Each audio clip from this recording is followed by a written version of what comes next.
Hello friends, मैं Nitesh Gupta exam train channel से आप लोग का बहुत बहुत स्वागत करता हूं। दोस्तों, सबसे पहले तो ये कहना चाहूंगा कि जो कोई भी हमारे इस एग्जाम ट्रेन चैनल को सब्सक्राइब नहीं किया तो इसको जल्दी से सब्सक्राइब कर ले। और दोस्तों, नोटिफिकेशन के लिए आप लोग बेल आइकन पर जरूर से प्रेस किया करिए, तभी आपको जो हमारे डेली रूटीन में जो वीडियो अपलोड किए जाते हैं उनके नोटिफिकेशन टाइम टू टाइम मिलते रहेंगे। और दोस्तों, हमारे इस एग्जाम ट्रेन चैनल पे आपको daily current affairs, UP special, घटना चक्र का सार, भारत की राज्य व्यवस्था, static GK, science, geography, economics, इन सभी विषयों की मुफ्त क्लासेस जो हैं दी जाती हैं। तो जिस किसी को भी इन सभी विषयों की मुफ्त क्लासेस चाहिए वो आ जाए हमारे एग्जाम ट्रेन चैनल के प्लेलिस्ट में और वहां से इन सभी विषयों की मुफ्त क्लासेस देख सकता है।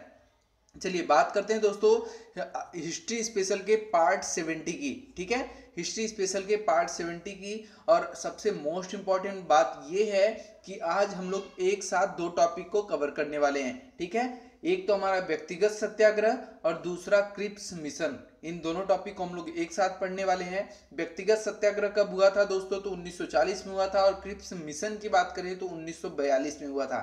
इन दोनों टॉपिक को हम लोग एक साथ पढ़ने वाले हैं। इससे अभी तक एग्जाम में जितने भी क्वेश्चन आए हुए हैं उन सभी क्वेश्चन को हम लोग बारी बारी से देखेंगे और उसको सॉल्व करेंगे। आइए शुरुआत करते हैं आज के सबसे पहले क्वेश्चन की। हमारा सबसे पहला क्वेश्चन है कि महात्मा गांधी द्वारा व्यक्तिगत सत्याग्रह आंदोलन के लिए प्रथम सत्याग्राही कौन चुना गया? तो दोस्तों, प्रथम सत्याग्राही के रूप में विनोबा भावे चुने गए थे।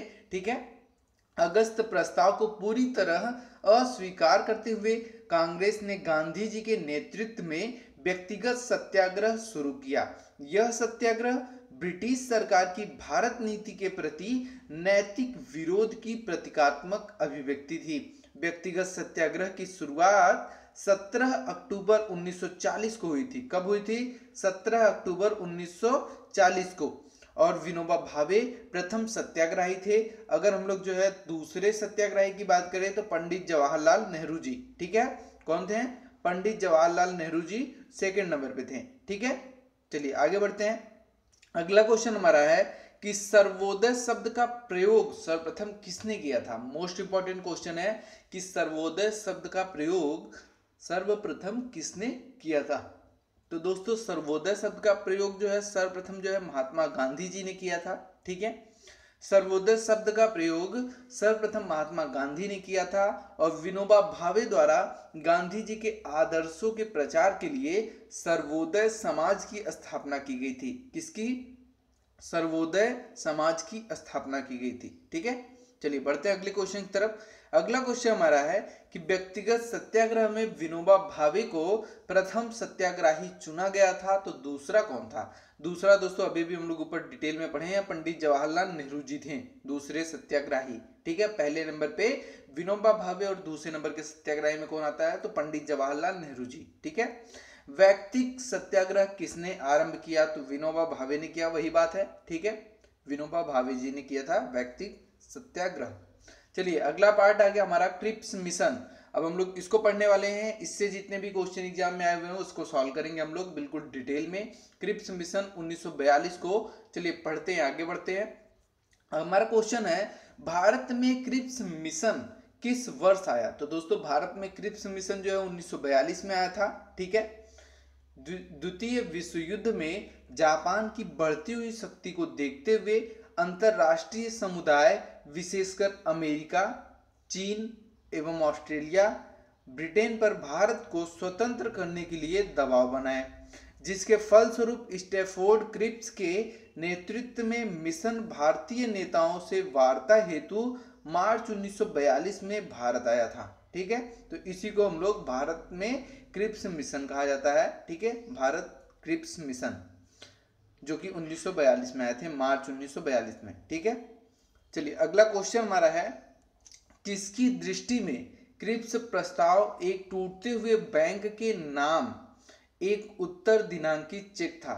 ठीक है, तो दोस्तों महात्मा गांधी थे। ठीक है, रंगून पर जापानी सेनाओं का अधिकार हो जाने पर अमेरिका के दबाव में ब्रिटिश सरकार ने ब्रिटिश मंत्रिमंडल के एक सदस्य सर स्टैफोर्ड क्रिप्स, कौन? सर स्टैफोर्ड क्रिप्स को भारत भेजने का निर्णय लिया ताकि भारतीय नेताओं के साथ बातचीत करके कोई समाधान ढूंढा जा सके। क्रिप्स भारत में 3 सप्ताह रहे, मार्च से लेके अप्रैल 1942 तक। ठीक है, कब से? मार्च से लेके, मार्च में हुआ है और मार्च से लेके अप्रैल 1942 तक वो थे। ठीक है, और भारतीय नेताओं के साथ विचार विमर्श करके उन्होंने प्रारूप घोषणा के रूप में अपने प्रस्तावों की घोषणा की। ठीक है, और महात्मा गांधी ने इसे उत्तर तिथीय चेक, बोले तो पोस्ट डेटेड चेक की संज्ञा दी थी। ठीक है, तो ये क्वेश्चन कई बार एग्जाम में आ चुका है। पोस्ट डेटेड चेक जो है महात्मा गांधी ने किसको दिया था? तो क्रिप्स को दिया था। ठीक है, सर स्टैफोर्ड क्रिप्स को दिया था। चलिए अगला क्वेश्चन हमारा है कि कौन क्रिप्स मिशन के साथ कांग्रेस के आधिकारिक वार्ताकार थे? तो दोस्तों पंडित जवाहरलाल नेहरू एवं मौलाना आजाद, यह दोनों ही लोग जो है क्रिप्स मिशन के साथ कांग्रेस के आधिकारिक वार्ताकार थे। ठीक है, चलिए आगे बढ़ते हैं। अगला क्वेश्चन हमारा है कि 1942 के क्रिप्स मिशन का एक महत्वपूर्ण पहलू था। तो क्या ऐसा था दोस्तों जो महत्वपूर्ण पहलू था 1942 के क्रिप्स मिशन का? द्वितीय विश्व युद्ध के तुरंत पश्चात भारत संघ की स्थापना करना और उसे डोमिनियन पद प्रदान करना, ये जो है एक महत्वपूर्ण पहलू था। स्टैफोर्ड क्रिप्स ने मार्च 1942 में भारत पहुंचकर एक प्रस्ताव प्रस्तुत किया जिसकी प्रमुख शर्तें इस प्रकार थीं। ठीक है, तो देख लेते हैं कौन कौन सी शर्तें थी स्टैफोर्ड क्रिप्स की उस प्रस्ताव के अंदर। सबसे पहला था, युद्ध के बाद भारत को डोमिनियन राज्य का दर्जा दिया जाएगा जो किसी बाहरी सत्ता के अधीन नहीं होगा। ठीक है, ऐसा कहा गया। दूसरा क्या था? तो भारतीयों को अपना संविधान निर्मित करने का अधिकार दिया जाएगा जिसके लिए युद्ध के बाद एक संविधान निर्मात्री परिषद बनेगी जिसमें ब्रिटिश भारत के प्रांतों के निर्वाचित सदस्य और देशी रजवाड़ों के प्रतिनिधि शामिल होंगे। तीसरा क्या था? ब्रिटिश भारत का कोई प्रांत यदि नए संविधान को स्वीकार न करना चाहे तो उसे वर्तमान संवैधानिक स्थिति बनाए रखने का अधिकार होगा। नए संविधान को न स्वीकार करने वाले प्रांतों को अपना अलग संविधान बनाने की आज्ञा होगी। ठीक है, उसके आगे उसके बाद चौथी शर्त क्या थी हमारी? तो चौथी शर्त थी इनकी कि युद्ध के दौरान ब्रिटिश वायसराय की एक नई कार्यकारी परिषद का गठन किया जाएगा जिसमें भारतीय जनता के प्रमुख वर्गों के प्रतिनिधि शामिल होंगे लेकिन रक्षा मंत्रालय ब्रिटिश नेतृत्व के पास होगा। ठीक है, तो ऐसा कहा गया। यह 4 शर्तें थी जो है सर स्टैफोर्ड क्रिप्स की। नेक्स्ट क्वेश्चन हमारा अगला क्वेश्चन है, प्रधानमंत्रियों में से किसने भारत में क्रिप्स मिशन भेजा? तो दोस्तों विंस्टन चर्चिल जी ने जो है भारत में क्रिप्स मिशन को भेजा था। द्वितीय विश्व युद्ध में भारत की भागीदारी और मदद मांगने के लिए मार्च 1942 में ब्रिटेन के प्रधानमंत्री विंस्टन चर्चिल की सरकार में मंत्री सर स्टैफोर्ड क्रिप्स के नेतृत्व में क्रिप्स मिशन भारत आया था। ठीक है, अगला क्वेश्चन हमारा है, क्रिप्स प्रस्तावों में प्रावधान सम्मिलित है।